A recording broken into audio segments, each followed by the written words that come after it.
Terungkap motif pengamen nekat rusak bus Prima Jasa di Tangerang, kini terancam 12 tahun penjara.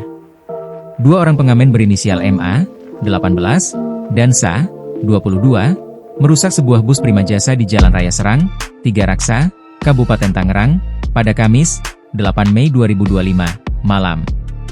Kapolres Tangerang Kota Kombes Pol Baktiar Joko Mujiono menjelaskan, mulanya kedua pelaku berniat mengamen di dalam bus tersebut, tetapi tidak diizinkan oleh sang sopir berinisial DS, 32.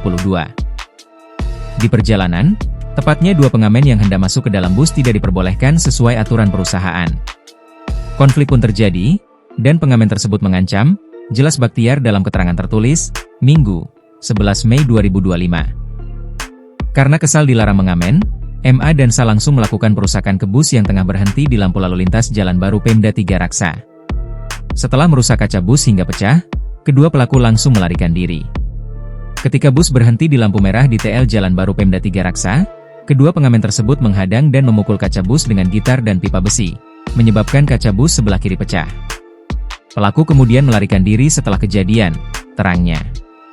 Dari kejadian tersebut, polisi menyita barang bukti berupa 3 batang besi, 1 unit gitar, dan 1 ponsel milik korban. Adapun MA telah ditangkap polisi di rumahnya di wilayah Balaraja, Tangerang, Banten, pada Sabtu, 10 Mei 2025. Sementara itu, polisi terus memburu SA yang masih buron. Atas perbuatannya, pelaku terancam hukuman 12 tahun penjara merujuk pada pasal 170 KUHP tentang kekerasan bersama, pasal 335 ayat 1, tentang pemaksaan dengan ancaman kekerasan, dan pasal 352 KUHP tentang penganiayaan ringan.